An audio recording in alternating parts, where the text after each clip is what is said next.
तो 10वीं कक्षा के सभी साथियों, मेरे मित्रों, भाइयों, बहनों, तो तुम्हारे एग्ज़ाम बहुत नज़दीक आ गए हैं। अब कुछ ही समय बचे रह गए हैं तुम्हारे एग्ज़ाम के।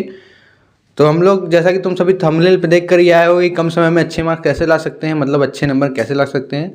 तो हमने भी अपने समय में, हम लोगों ने, मतलब हम तीनों में, गौरव भी है, ये अर्जुन भी है, हम लोग ने भी अपने समय में 80% से ज़्यादा नंबर कैसे ला पाए थे इन्हीं कम समय में पढ़ के। हम लोग अपने स्ट्रेटजी के बारे में तुम्हें बताएंगे, अपनी प्लानिंग क्या क्या हम लोग किए थे, कैसे क्या हुआ था, और कुछ सिस्टम पैटर्न अब क्या क्या बदल गया है, तो वही सब तुम्हें बताएंगे। और वीडियो ज़्यादा लंबा ना हो इसलिए ज़्यादा जान परिचय की बातें नहीं करेंगे, काम की बातें ज़्यादा हो तो बेहतर है। तो चलो शुरू करते हैं अर्जुन भैया से, जो तुम्हें अपने सब तरीकों को बताएंगे।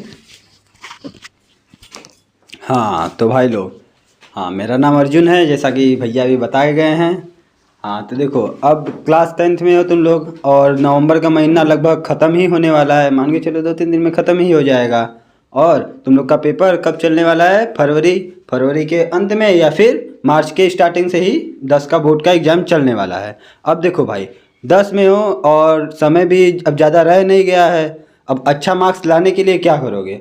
अच्छा मार्क्स लाने के लिए सबसे पहला बात तो ये है, तुम लोग को क्या, सभी सब्जेक्ट का सिलेबस पता होना चाहिए। सिलेबस मतलब कितना कितना आएगा पेपर में और क्या क्या आएगा, पूरा कंसेप्ट पता होना चाहिए अच्छा से। और दूसरी बात, पेपर पैटर्न क्या है, पूरा हर सब्जेक्ट का पेपर पैटर्न पता होना चाहिए तुम लोग को, कि कैसे कैसे पेपर आ रहे हैं, मतलब किस तरीके का सवाल कितने खंडों में बटा हुआ है, ये सब वगैरह वगैरह बातें पता होना चाहिए। ऐसा ही हम लोग भी किए थे। हम लोग को भी हम लोग के भैया लोग सुझाव दिए थे कि देखो बाबू ऐसा ऐसा करोगे तभी। एक तो पढ़ नहीं रहे थे, उन लोग को भी, भैया लोग को भी लग रहा था कि अरे ये सब क्या करेंगे, लेकिन रिजल्ट आने के बाद उन लोग को लगा अरे ये कैसे हो गया। ठीक है, तो ऐसा कुछ तुम लोग भी करना चाहते हो तो जैसा बताया जा रहा है वैसा कुछ फॉलो करो, थोड़ा बहुत भी तो काम हो जाएगा। भाई देखो, अब 100 नंबर का पेपर है, जिसमें से 30 नंबर तुम्हारे स्कूल से मिलेगा, और परफॉर्म तुम लोग को करना है कितने में? 70 नंबर में से। और हर सब्जेक्ट में 20 नंबर तो बहुविकल्पी का आता है। बहुविकल्पी में अब हर बहुविकल्पी उतना कठिन भी नहीं होता है, आसान आसान ही होता है। अच्छे से अगर PYQs वगैरह लगा लिए, पिछले साल के जो पेपर हैं वो सब लगा लिए, और कुछ सेल्फ स्टडी कर लिए, NCERT पढ़ लिए, तो अच्छा खासा नंबर आ जाएगा। और क्या ही करना है तुम लोग को। हाँ, 20 नंबर ऐसे बहुविकल्पी से मान लो कुछ 15 नंबर तो वहाँ से ला ही सकते हो, और फिर बचा 50 नंबर स्कूल के नंबर से। तो जाहिर सी बात है 28 से 30 नंबर के बीच में सबको मिलेगा ही मिलेगा। हमको कितना मिला था? 29 नंबर। 29 नंबर हर एक सब्जेक्ट में मिला था, मतलब एक एक नंबर सब में से काटा गया था, और मिला जुला के 1% नंबर तो स्कूल से ही कट गया था। लेकिन हाँ, 29 नंबर मिला था ना, उन नंबर को देखकर। और हम लोग के समय में 5 ही बहुविकल्पी आते थे हर सब्जेक्ट में, लेकिन अब तो 20 बहुविकल्पी आएंगे, जिसकी वजह से पेपर थोड़ा बहुत तो ईजी हो ही गया है पहले से।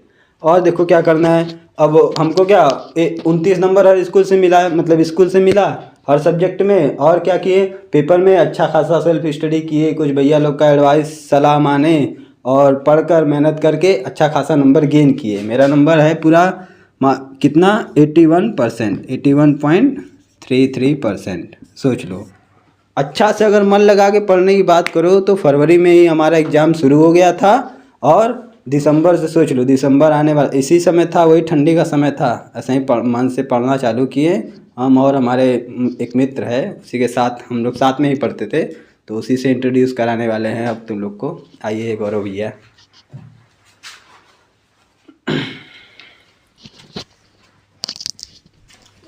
तो जैसा कि आपको अर्जुन भैया ने बताया होगा, मेरे भाइयों, मेरे साथियों, तो आइए हम जानते हैं कि कैसे हम लोगों ने मिलकर अपनी मेहनत से 10th में 80% से ऊपर गेन किया। तो जैसा कि हम लोग के समय में जो पैटर्न का पेपर का जो पैटर्न था, वो 100 नंबर में से 37 नंबर स्कूल वाले दिया करते थे, और 70 नंबर जो था वो हम लोग को रिटर्न करना था। अब तो आपके समय में क्या हुआ है कि 5 नंबर, मतलब हम लोग के समय में जो था उस समय 5 MCQ क्वेश्चन आते थे, 5 MCQ क्वेश्चन आते थे, और आपके समय में क्या हो गया? 20 MCQ क्वेश्चन हो गए। हम लोग जो था कि हम लोग रिटर्न पेपर जो लिखते थे, हम लोग 65 नंबर में लिखते थे, और हम लोग को इतने में से ही गेन करना होता था, जितने भी मार्क्स हम लोग ज़्यादा से ज़्यादा लिख कर गेन कर सके। तो हम लोग का मिनिमम टारगेट होता था 15, मैक्सिमम चाहे जितना भी जाए। अब आपके समय में क्या हो गया है कि इसी पैटर्न को काट के 50 भी कर दिया गया। रिटर्न के लिए अब आपको क्या करना है कि 15 में से आपको मिनिमम से मिनिमम 30 इतना तो करना ही करना है, कंपलसरी है। तो अभी हम आपको बताते हैं कि कितना भी गवर्नमेंट या प्राइवेट स्कूल क्यों ना हो, उसमें से आप सभी को कम से कम 28 नंबर गेन कराने के लिए मतलब मार्क्स दिए जाएंगे। 28 नंबर तो दिए ही जाते हैं। हालांकि मेरा जो गवर्नमेंट है उसमें मुझे 30 में से 30 आउट ऑफ ऑल सब्जेक्ट में दिया गया है नंबर, तो मुझे स्कूल की तरफ से full out of full marks मिले हैं। और जो बाकी सभी सब्जेक्ट हैं मेरा मिनिमम मैं टारगेट बना के चलता था कि मिनिमम 65 में से 50 आ जाए। लगभग मेरे सभी सब्जेक्ट में 50 प्लस मार्क्स हैं। तो हालांकि जैसा कि मेरा 10th में आया पूरा 83.83%। और सबसे बड़ी बात जो है कि ये बताना चाहता हूँ मैं कि पढ़ाई को कभी भी कल पे नहीं टालना, कभी भी पढ़ाई को कल पे नहीं टालना। कल पे अगर टालते जाएंगे तो ये जो आज आपका समय है ये कभी नहीं आएगा। और जिस दिन आप पेपर में बैठोगे आपको क्वेश्चन नहीं आएगा तो फिर आपको उस टाइम लगेगा कि अरे काश उस समय भैया की बात को सुन लियो तो कि पढ़ाई को कल पे ना टाले होते। तो आप अपने जब एग्ज़ाम में बैठे, सेंटर पे बैठे, आपको रिग्रेट ना हो किसी बात का, इसलिए आप पढ़ाई को कल पे ना टालते हुए जब समय मिले तब तुरंत एकदम अच्छे से तैयारी करें। तो जैसा कि हम हिमांशु भैया को बुलाने जा रहे हैं, तो सभी धुरंधरों मतलब 10 के सभी साथियों, ये अर्जुन भैया और गौरव भैया अपनी बातें सभी बताए तुम सभी को, और ये सब पैटर्न जानकारी तुम्हें। अब रही मुद्दे की बात पढ़ने की, पढ़ना कैसे है, इतना कम समय बचा हुआ है तो अब पढ़ने की बात रह गई है। तो समय 6-7 घंटा तो स्कूल में जाएगा क्योंकि प्रैक्टिकल देना है और बाकी सभी सब्जेक्ट काम करना है, तो ये सब तो लगा रहेगा। बचे हुए समय में इधर उधर जो भी समय बचेगा, लेकिन ये ध्यान रखना है कि डेली तुम सभी को पढ़ना पड़ेगा। अगर अच्छा नंबर लाने की सपना देख रहे हो, जिसे कह सकते हैं सपना आप देखना, क्योंकि बचे हुए कम समय है तो सपना ही देख सकते हैं ना। जितना खाली समय मिले भाई पढ़ो, टाइम टेबल का तो कोई मतलब ही नहीं है। टाइम टेबल बना के ज़्यादातर लोग पढ़ते हैं, लेकिन मतलब हम जैसे पढ़ते हैं बिना टाइम, जब खाली रहो तब पढ़ो, टाइम टेबल का क्या मतलब है भाई। तब ये सभी बातें हैं जो तुम्हें फॉलो करना है अगर अच्छे नंबर लाने हैं तब। और पैटर्न जैसा कि अर्जुन भाई और गौरव भाई अपने अपने तरीके से बताए हैं, इन लोगों का भी 10 में बहुत अच्छा प्रदर्शन रहा है, काफ़ी कम समय में ही लाए थे नंबर। और रही बात मेरा, तो तीनों का अच्छा नंबर है, लेकिन अपना इंट्रोडक्शन हम ज़्यादा नहीं देंगे क्योंकि लंबा वीडियो हो जाएगा, बार बार यही बात हम कह रहे हैं। तो अब रही बात, अब समय बचा है तो हम लोग लाने वाले हैं एक ऐसे सीरीज जिसमें मोस्ट इंपॉर्टेंट क्वेश्चन होंगे और सभी प्रीवियस ईयर के पेपर का सॉल्यूशन होंगे। सभी सब्जेक्ट को बताया जाएगा बारी बारी से कि नंबर तुम्हारे अच्छे आ सके।